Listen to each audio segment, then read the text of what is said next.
What's up, Holloway fam? Hope y'all doing good on this wonderful, beautiful, God blessed Tuesday. I hope y'all had a great week last week. Welcome back to the Let Me Holla at You podcast, where of course we talk about real love, real life, and real stories. And we happy to be back in the presence of our lovely family. So thank you for checking back with us. Now, with no further ado, let me holla at you.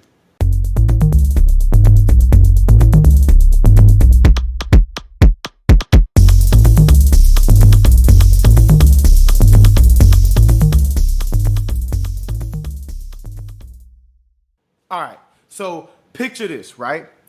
You have a dream. You're a kid, right? Your life's dream. You've built this dream up. You have examples that you followed. You play by the rules, right? You grind. You do everything you need to do. Not to mention you have a father or a relative who has been through those direct steps that you're about to go through, who is guiding you, who has been in your life from day one and has been a contributing factor to your success. Imagine everything going the way that it needs to, getting the success that you need, putting the pieces together, excelling at every level, and being confident in your ability and speaking to the confidence in your ability because you know you've done the work. Imagine not getting in any trouble. Imagine staying true to yourself, staying true to who you were created to be, and staying true to what your purpose is, all for somebody to deny you because they don't like you. They don't like your personality. They don't like your vibe. Wouldn't that burn you? Wouldn't that kill you down inside? Well, that's exactly how I felt watching the draft and watching pick after pick after pick after pick go by and no Shedeur Sanders. Until round 5, pick 144. A kid who has stayed out of trouble, who was projected top 5 in the draft in the first round the entire year up until the draft, just to get shysted because of other people's personal opinions, right? Not their hard work, not the things that they did, not the adversity that they fought through, that they faced, not all of that. They're not even talking about that. All they're talking about is someone's personality and things that they might have said wrong or things that they could have said better. Well, to me, that's not fair, right? We should directly be judged by the hard work that we put in, right? By staying true to ourselves, by being who we were created to be, but by also exhibiting hard work and showing and staying focused and showing that we're not going to be influenced to do the wrong thing. We're going to keep our eye on the prize and keep grinding to get what we get. Now, of course, you know, everybody has their opinions on this. And do I think things could have been handled differently? 100%. But do I agree with hard work? Do I agree with pushing through adversity? Do I agree with getting what you've worked hard for and what you've earned versus getting something for nothing? Yeah, 100%. So I was very, very upset watching the way that things transpired in that draft because I just felt like he did everything that was asked of him. And I felt like he should have gone at least in the first round. I'm not saying first round pick. He didn't even have to be top 5. But come on now. Approximates with over 70% of a completion percentage, over 4,000, 5,000, maybe even more than that passing yards. I don't even know the exact statistics. Someone who's done it at multiple levels in multiple areas of his game. I just feel like all of those things should have preceded over. I didn't like the way he said that. I don't like how confident he is. I don't like who his father was when he was in the league. So I think we should teach him a lesson and let him drop. Teach him a lesson and let him go round 2. Round 5, pick 144. And not to mention there were about 4 other quarterbacks drafted before him, 3 of which I have no idea who they were not on the draft board projected at all. One of them is actually older than him and is injury prone and was still drafted over him, which to me just doesn't make any sense. And then to find out that had he gone in the draft where he was projected to go, he would have received another $44 million on top of the 4 I think he's getting now projected at round 5 on a team that already had 4 other quarterback prospects before him.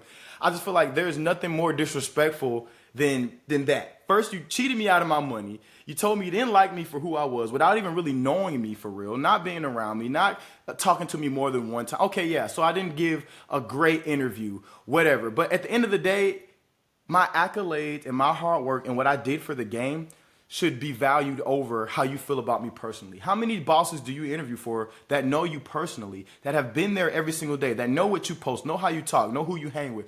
Probably none. Probably none, but you still are able to receive a job, right? Because of your accolades, because you have proven that you can handle this job at this level and do these certain things that make you, that makes you Best candidate. the best candidate for that position.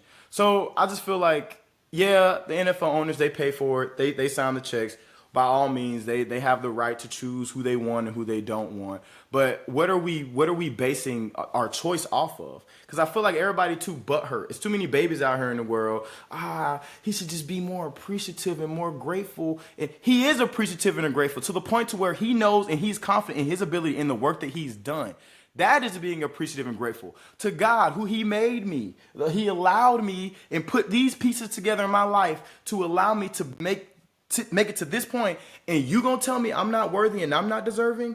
Oh, you got me messed up. But again, I feel like I've gone into too much. Babe, do you have anything to say about this? Please correct me if I'm wrong. No, honestly, I really think, I mean, I'm not a big football person. Like, I'll watch it if it's on kind of thing, and then I literally watched one game, and now I have a favorite player just because I watched one game, and he was really good at his job, and Lamar Jackson. Jackson. See, who doesn't even love then, Lamar I double guessed the name Lamar Jackson. All right, because and that's all I know. So I'm not a big football person, but obviously the draft has been all over my feed.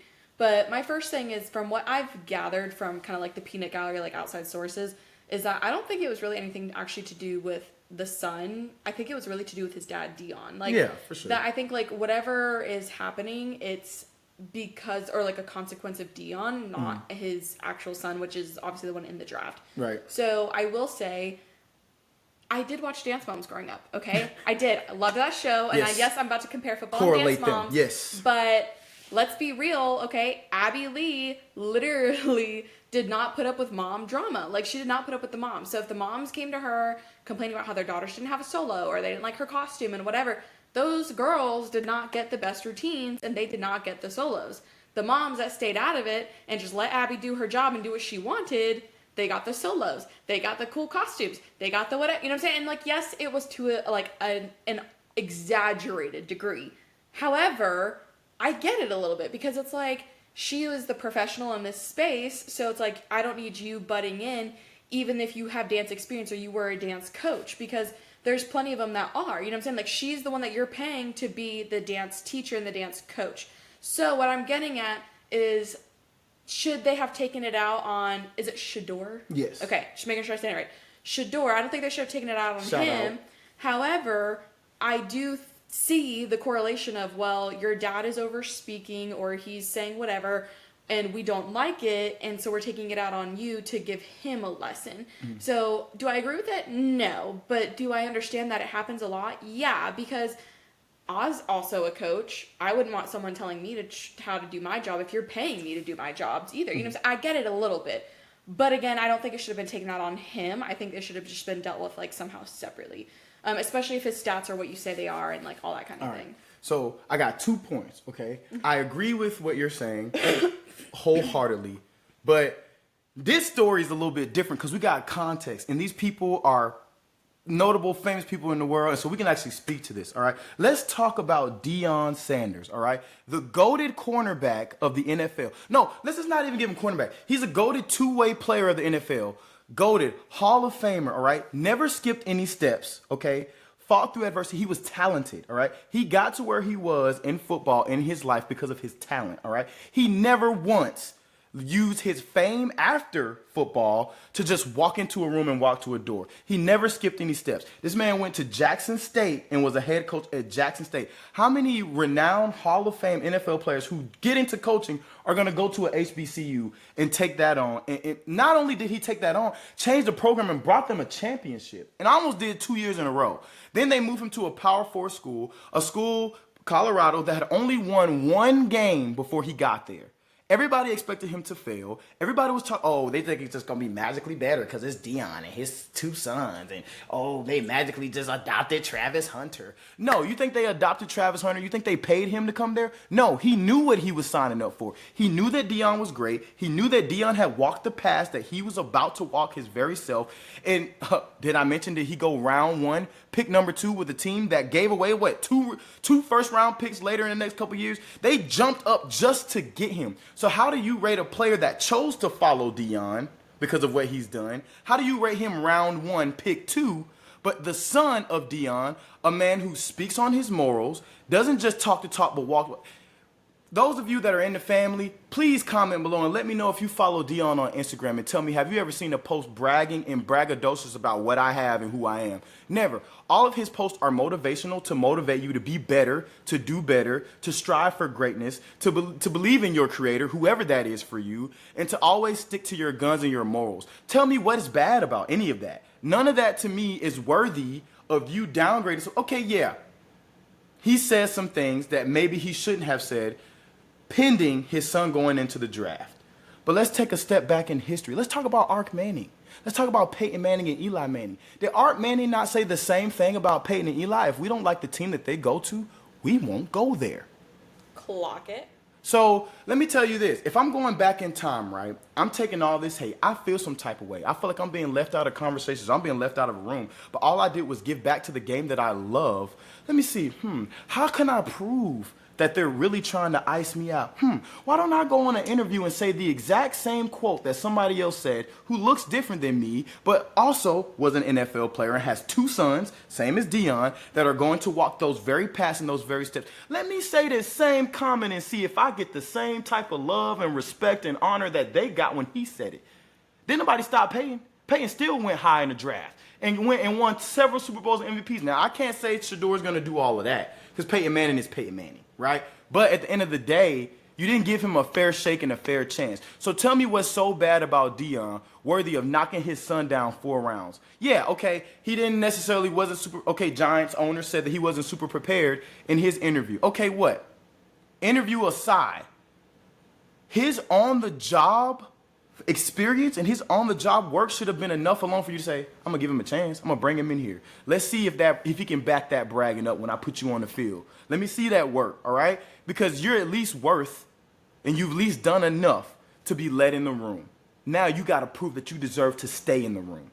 And I'm glad that they gave him an opportunity and a team drafted him, but that was even disrespectful because the Cleveland Browns drafted who before Shedeur Sanders? Dillon fucking Gabriel. Dillon Gabriel, great quarterback. Good, I ain't gonna say great, good quarterback, but he was ranked nowhere near Shedeur Sanders. So what are you looking at? And again, I am a New Orleans Saints fan from Atlanta, Georgia. So say what you want to say. All right, it's Saints all day, Falcons, whatever. You can hate me if you want to. I'm from where I'm from, but I still like the team that are like, we are dumb. We don't want to win either because we could have got Shedeur round 1, pick number 9, and we took a Tyler. First of all, first round pick number 9, we took an offensive tackle, which you can't go wrong with improving the O-line. But then you turn around and take a, no offense to Tyler Shue, you ain't do nothing wrong, homeboy, but I'm just talking to the owners and the people who are supposed to be professionals at picking and drafting. Do we want to win? Do we want to build a team around somebody? Because why did we just draft another Derek Carr? Why do we got Derek Carr and Derek Carr Part 2? Spitting facts over here. Who's 3 years older than Shedeur and injury prone? And speaking of Atlanta, Master P, if you watch this, which I'm pretty sure you don't yet, but hopefully you will one day, can you please, since you're from Louisiana, pay and own the team so that we can actually get some people in the building that know what they're doing so that we can actually build a team? Because it's sad that we ain't won a Super Bowl since 2009 and we don't have the teams that we've had constructed the way that they've been constructed. Woo! Well, I'm on fire. You can stop. Put me out when you want to. Put me out when you want to. But I'm just saying, like, this don't... No way does it make sense. Okay, he should have went to the combine. Bro did a pro day where he threw several passes for several NFL prospects. He actually went to his Colorado pro day and set up his own throwing day. I think after the work that he put in and what everybody was saying about him and how they give Travis didn't go to the combine either. And yeah, he's the Heisman winner. I do understand that as well. But at the same time, we live in a different age. There's NIL. There's college players making millions now. There's college players that's making more than Shedeur's making as an NFL draft that just got drafted. And so times have changed. So players now realize that the cards aren't 100% in the owner's hands. I hold some of these cards because I'm the talent.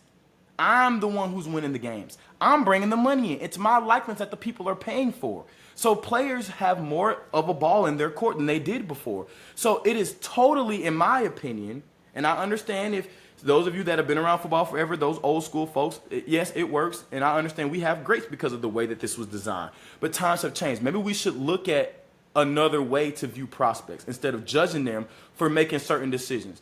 If I felt like I had given my all on the field and my on-field play was what was really going to speak for me and the combine was not really going to show me in the best light, I would have opted out too. Yeah. It's just making a conscious decision to put yourself in the best position and put your best foot forward. You know? And I just felt like he did all he could do. Again, stayed out of trouble. Tell me why. There's NFL process with sexual assault cases that get sexual assault cases while in the NFL. This kid has not gotten in any trouble. And to want to punish a young kid who's learning and figured out, who knows hard work, who knows who he is, where he comes from, and values that, like... Well, and that's what I want to touch on, too. I'm sorry. I know I went off. No, you're fine. I mean, I'm glad this was the whole point of our episode, actually, today, which we'll get to in a minute. But I just want to touch on that real quick, too, before we drop, like, the whole draft thing is, speaking of, like, really just feeling for Shedeur, like, this kid had nothing to do with his talent being neglected. You know what I'm saying? Like, and being overlooked because of something else. Or at least as far as we know, right? So my thing is that I feel for him because he's done what he's needed to his entire life. Because this isn't just a couple of years of football in the making. This isn't a life of football in the making and practicing in the making. Like, and I understand as someone who's a competitive athlete, retired obviously, like, I understand that, like, so many years in the making and to get to this goal and to just be, like, so let down over this.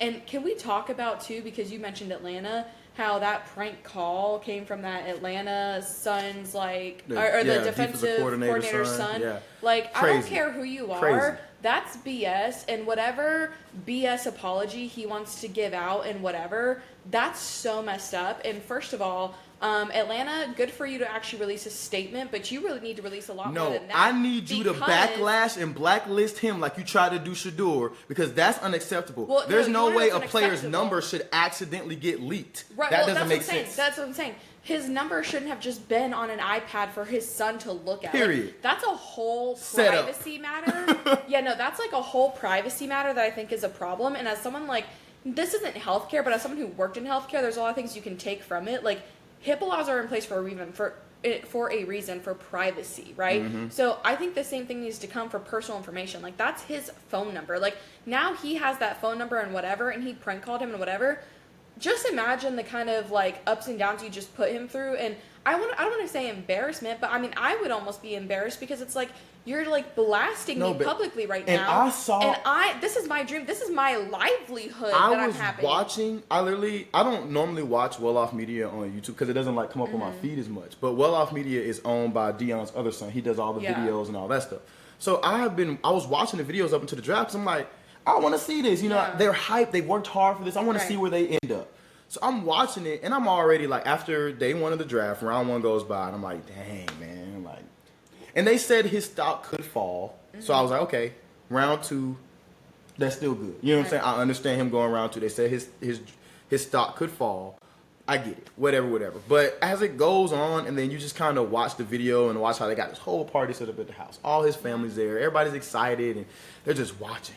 But he's taking it on the chin. And then Travis even goes pick two, and during his interview, he's stopping reporters like, my bad, I'm just trying to see what team Shedeur going in. Like, everybody's anticipating and wanting this moment for him so bad. And then, so you literally watch on the screen the next day, they're outside, you know, people are coming in, cleaning up the tents from the party and all that stuff, and stuff is slowly getting torn down. You could tell Shedeur, he's staying strong. You know, he had posted that he's going to trust God through everything. You know, and that's, I'm going to speak on that at the end of it when I'm done before we move on him and just his strength in adversity through it all, or not strength, but his strength through the adversity and how he handled it so well, which I think, again, speaks positively on him, even though everybody tried to make him look so bad, you know, in the whole run.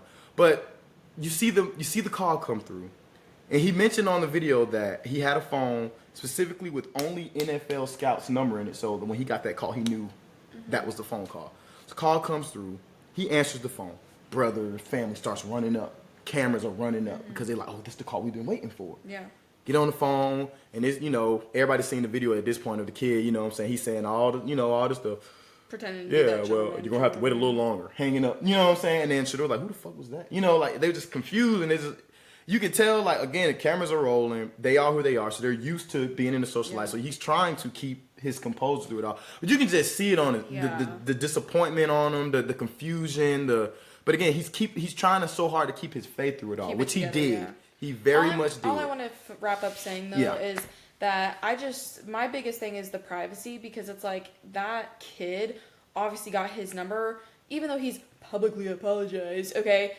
His number is now where? Probably all of his friends probably have it. He's probably given that to whoever. They probably iced that phone already. Like, well, that's what I'm saying. Like, that's a whole problem. Yeah.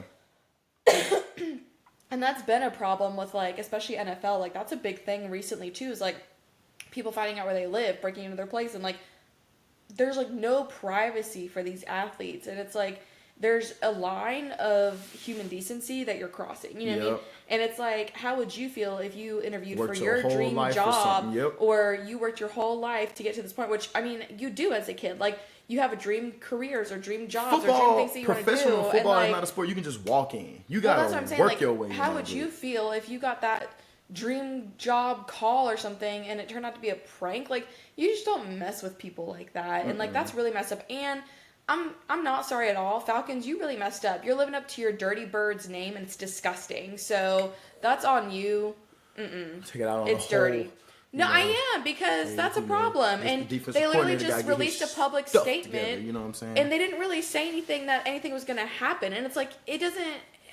That makes the whole NFL look bad. I'm just saying. It really does. It really looks negatively on the entire NFL. And, like, what do you mean you're not going to take any action? I'm not saying to get rid of the defensive coordinator, but you're not taking any disciplinary... I literally said in the statement, they're not taking any action or disciplinary action to whatever, I think his name is Jeff or somebody, the actual dad or whatever. And I do somewhat get, like, not wanting to punish the dad for the son being, making a dumb joke. How did his son find that number? Okay? That's your job. That's what you messed up there. Your son should not have had... Access to private information. You need to have a separate work iPad with a whole different password. Yeah, like matter of fact, your iPad need to get locked in your office every night. It does not need to go home. There's too much personal information of celebrities. Way too much. You wasn't around when all the quarterbacks' houses was getting broken into. You probably was the one leaking the addresses. They probably have, and I'm not just thinking of it too. You have their phone numbers, but these are athletes. They probably also have all this other information, like height and weight, and like that's public at this point. But they might have other personal information of like where they live and what they're doing. You know what I'm saying? Like they have probably a lot of access to these kind of things, so they can reach out to these people, especially if you have his number. Like you guys could have been calling him for something. You know what I'm saying? Like that's like a whole issue for me. And so for you not to take any disciplinary, I'm not saying to fire him, okay? No, I'm he just don't saying deserve to be fired. Disciplinary action though, yeah, that should be a thing. Just saying, like. Yeah. But I'll hop off of it. But that's all I have to say. I don't have much to say, but I feel for him. To end this segment of it all, you know, one, Shedeur, I thank you. You showed me even something, I mean, that I need to be reminded of, and that's trust God through it all. Stay calm. Trust your work. Trust your process. Trust who you are. I'm rooting for you. I know everybody got whatever they want to say about, oh, it's Cleveland, all that. You know, say what you want to say. But I hope my guy, made it in the league. I'm glad he got his chance. Yeah. I hope he goes in there and proves everybody wrong. Wear that chip on your shoulder. And everything that they said about you, make them multiply by 10, times it by 100, and make it really mean something. You know what I'm saying? Make sure you really hate me, because you're going to get tired of seeing my face. And that's what I want, son. You proven wrong every single time, bro. Go and get your bag and get every million that they took from you. Make sure they give you every million that they took from you. And don't let Cleveland off the hook either, because they still disrespected you. They still disrespected who you were and the work that you put in. Now you just got to make them feel stupid and get up out of there as soon as you can. All right, and last thing I want to say, 2026, I'm going in the draft, because they drafting anybody out here. He's not. I'm next. I'm the next random person who nobody knows about that's going to get drafted, because they drafted whoever they want to. Holla at your boy. I played all of them. He's not. All right, y'all. So thank you for staying with us for that little rant, vent, and life session that we had. But the reason we wanted to start off with that draft, like kind of, you know, current event right now that's happening, is really that was kind of our story for the episode, because we wanted to go ahead and get into our draft moments in life. We wanted to talk about big decisions, making big decisions, having dreams, chasing those dreams. And really, I think we just kind of wanted to come on, maybe give a little of our, unsolicited advice as, usual. But at the same time, kind of keep this as a motivating episode for you guys, because I feel like a lot of us right now, especially in the US where we're at, like, there's so much happening around us that it's like, if you're not really focused on your dreams and making them happen, will they ever happen?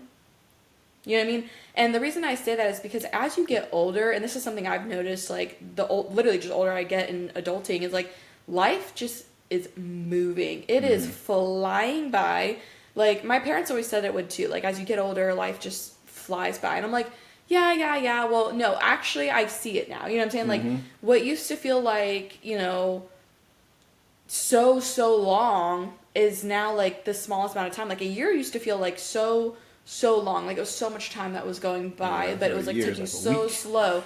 But, yeah, literally now it's, like, a year happens in what feels like a week, a month. Like, you know what I'm saying? Like, I'm like, how is it? It was just January, like, a couple weeks ago, and now we're in May almost. Like, you know what I mean? Like, that's how it feels. And I think the best thing you can do to slow life down is to make sure that you don't give up on your dreams. And remember that your dreams can change. You know what I'm saying? Like, as humans, we change, we evolve. We might have things that we originally wanted, and now it's different, and that's okay. And so my biggest thing is, like, I've been, like, trying to think of, like, okay, what is my draft moment in life, right? Like, what was my big decision? This is my draft moment that's gonna, like, change my life. You know what I'm saying? And honestly, besides getting married, I don't think I've had that draft moment yet, and I'm really excited for it. Like, because I personally, like, I had a goal when I first graduated high school, and I was going to college for one thing. Well, I also changed my major in college once I got into it, knowing I didn't want to go down this specific path anymore.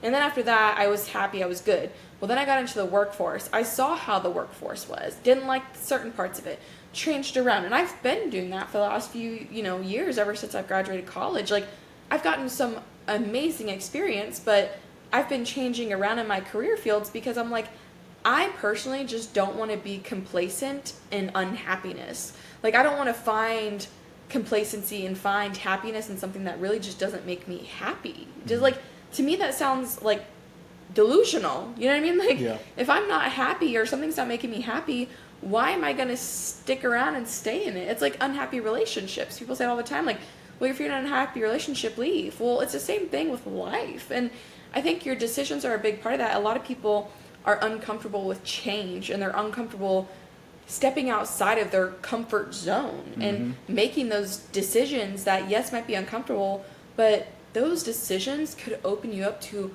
a whole new world of possibilities. They could open you up to your biggest dreams, to new dreams.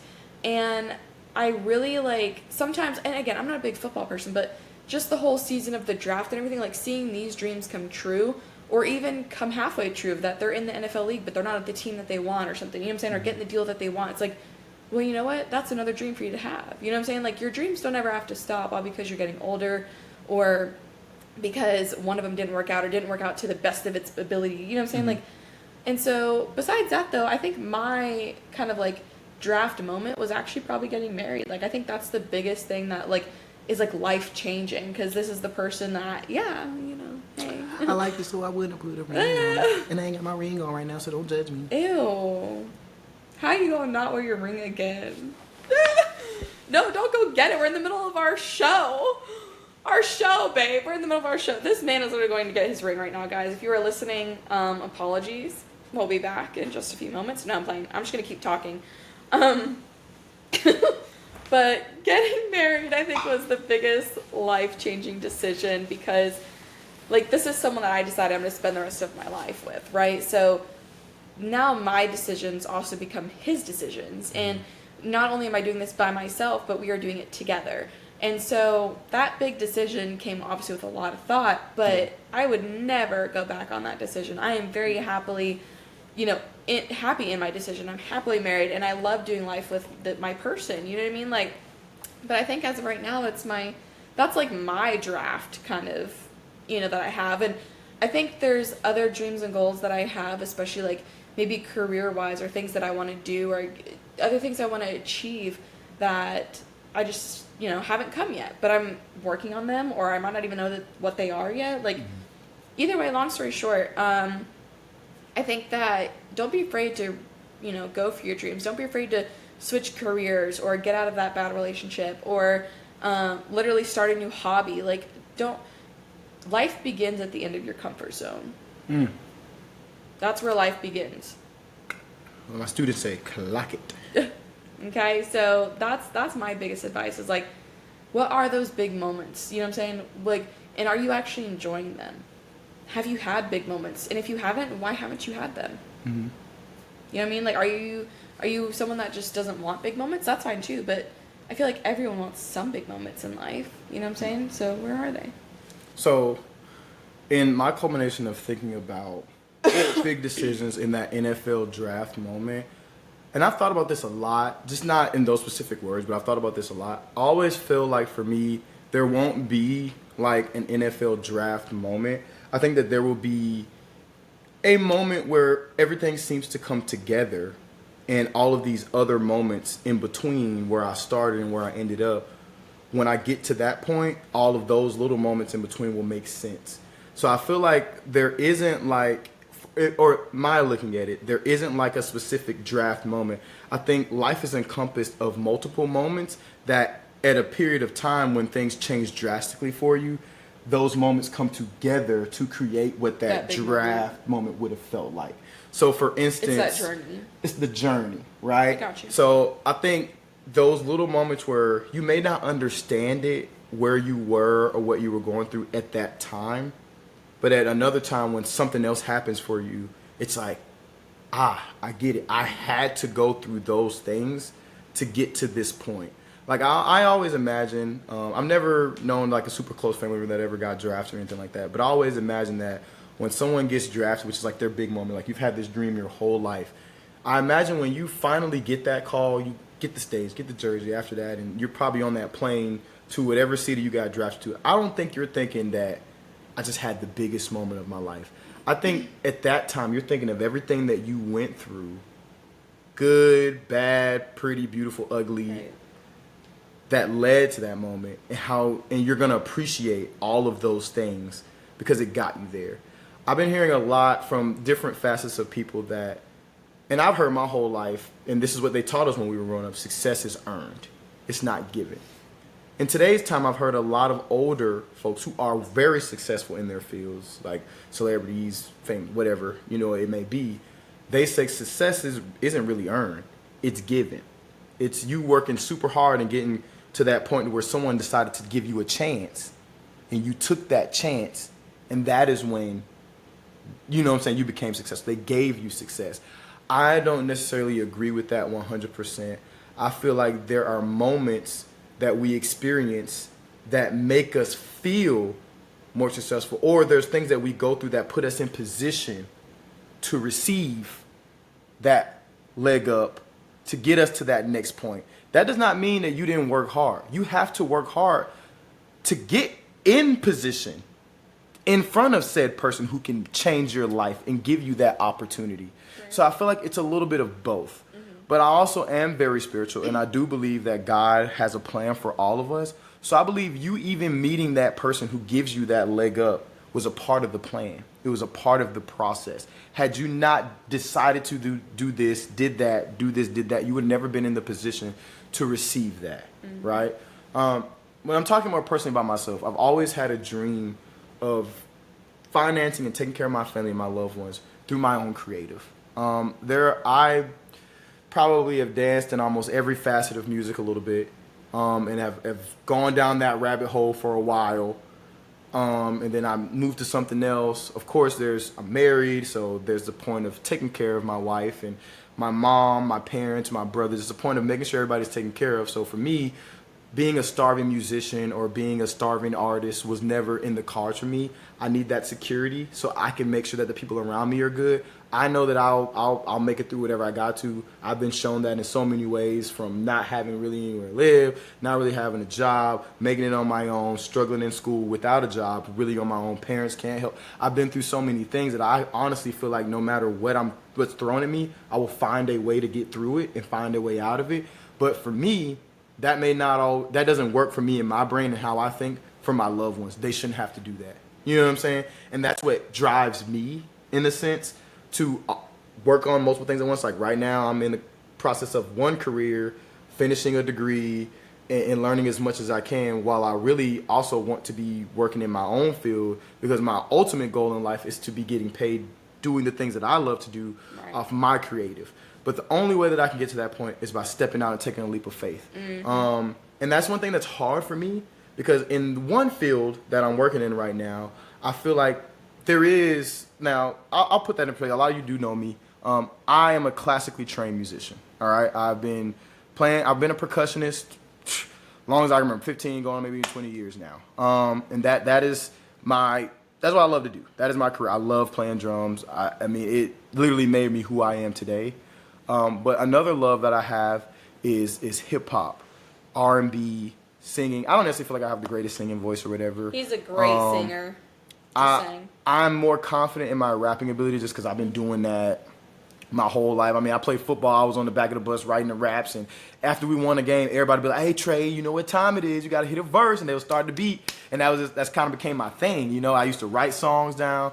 So, but what's hard is that is my expression point, and so in this other career field of classically trained musician, director, band, teaching music, a lot of people in that field aren't respected for being viewed a certain type of way. So, and of course, coming up in that classical field, I tried to deny it so much because I just felt like I had to fit in a box or in a mold that I just didn't work for me personally. But now I'm realizing that there is a space for me and who I am and my personality, and it's working. And it allows me to be successful with students of this generation and to be able to get places with them. So I'm appreciative of my thought process through that. So a lot of times it's torn between, because yeah, sometimes I do use elevated. I mean, you've heard me on here. I don't do it much. I try not to. But there's sometimes where in my creative, depending on how I feel, because it's not okay to always express certain emotions in public, so I keep them inside. That is my way to express. And sometimes it's hard for me to share those views with the world because I don't want to be judged in that aspect. But now it's to the point to where I want to make that happen for me. And it's my creative, it's the way that I choose to express myself. So whether you agree with that or not, whether that is right or wrong, you have no choice but to accept it. Because of how I carry myself in real life and the person that I am, I can say how I feel, even if it may not be politically correct, and that is okay. Because there's somebody else out there that is putting on the suit every day and having to be an example, but still needs to have an outlet. And I think we all need an outlet.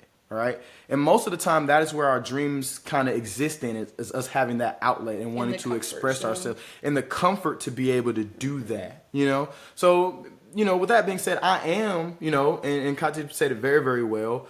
If you don't take that step forward, you'll never get there. You'll never know if it could happen or not. Yeah. And sometimes you need to put yourself in levels of adversity to achieve that big reality or that big dream.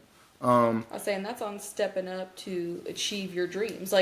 And like you said, there's, especially as you get older, like there's more that could limit you or more that could not even hinder, but you could even hinder because you're like, well, I don't want to be looked at a certain way and that kind of thing. Like, I think we all get that a little bit, especially in being in the U.S., like where everything is very career centered. It's like people look at you and it's like, if you have anything that goes against your career, it's like, well, how are they this, you know, in this career field or whatever, but they do this on the side. It's like that, like, level of judgment basically is very scary for some people. So I feel like also at the same way that I've said, like, your life begins at the end of your comfort zone and so do your dreams, obviously, like taking that step and being uncomfortable to take those steps towards your dreams.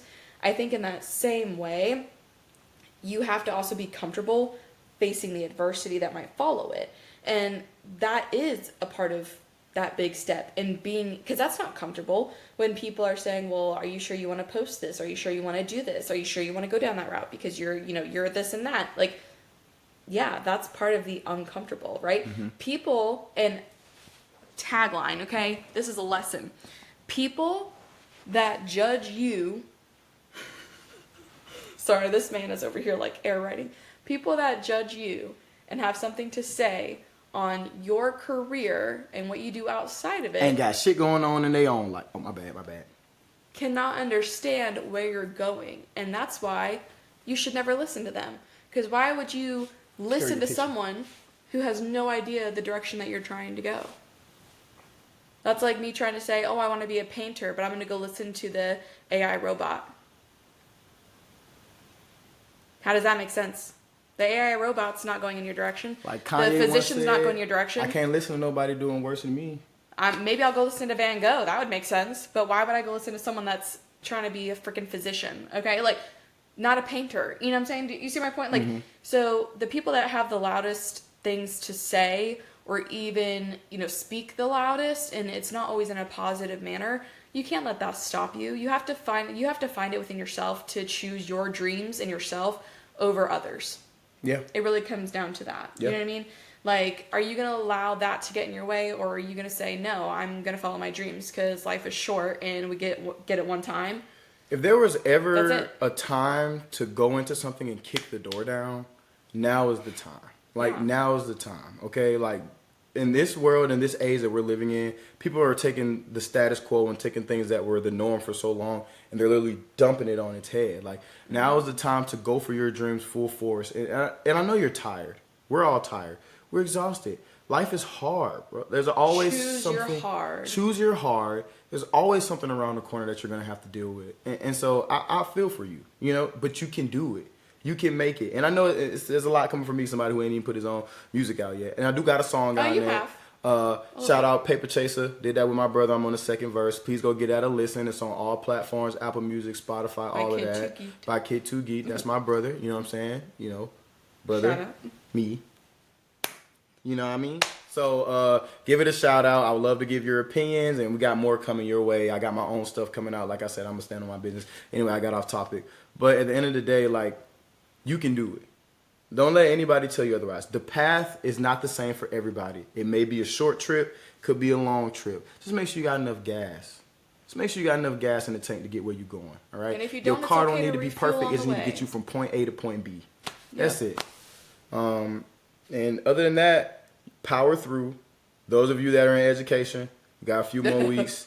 Hang in there. You got this. I know you're tired. It ain't easy working with the Lord's children. I can tell you that. But somebody got to do it. So stay strong. We got your back. Anybody else dealing with anything else going on in life, I'm praying for you. Wish you nothing but love. You know, y'all part of the Holloway fam. But if you got big dreams, dream bigger. All right? Dream bigger and go for it. Don't be scared. Who cares what anybody got to say? The only person that knows your path is you. And you have to be content and comfortable with that. But ask yourself this question. If you never went forward, are you gonna regret and you it? died tomorrow, would you regret it? Or, if you're in life right now and you die tomorrow, are you satisfied with the life that you have lived? And if the answer to those questions is no, you still got work to do, my boy. You still got work to do, my lady. We still got work to do. We can do it. And we all on the same team as long as we support each other. And that's on Chasing Dreams. Holla at you. No, but Sweetheart, you got anything else for these lovely folks? No, I don't have anything else. I just really wanted to come on here and tell people to step outside their comfort zone and go after their dreams, because I feel like now, it's never going to be the perfect time. So why not now? There's always going to be something in the way of, well, I could do it then, I could do it this time, I could do it. No, just do it now, because it's never going to be the perfect time. Yep. The same way they say the same thing about having kids. It's never going to be the perfect time to have kids. It's the same thing. Never the perfect time to get a dog. It's the same thing with your dreams. Every door they try to close on me. So don't use it as an excuse. You know, they say God opens up a window. Every door they try to close on me, God didn't open me up a window. He busted the door out the frame. They couldn't close it again. There you go. Now, that being said, we really hope you guys enjoyed today's episode. If you have a dream that you would love to share with us, we would love to hear it. If we can shout you out in any way, or if you have like a business or anything that you're starting, like, let us know, guys. We would love to go ahead and give you guys a shout out on our next episode. For sure. That way we can hopefully help you chase your dreams even further, or get further along in those dreams. Let's help each other in our dream journey. Yeah, we would really love to support. So please let us know. Either drop in the comments, send us a DM, email us, whatever you want to do. We would love to support you. That being said, though, if you liked our episode and would like to support us, please give us a like, follow, subscribe, turn on notifications, comment, all the stuff. We would love your engagement. That way you can tell us what you like, what you don't like, what you want to see, what you don't want to see. You know what I'm saying? Know what I'm saying? Just know that you're always going to get our unsolicited opinions and the real side of us, because that's what we're here for. But besides that, without any further ado, our socials are at letmehollaatyou.podcast. And that is it for today. So, to close it out, thanks again for joining us, guys, and we'll catch you next time on Let me holla at you. Hello, wait, hello, wait. Yeah. Shout out Shedeur. Y'all try to hate, but you can't hate.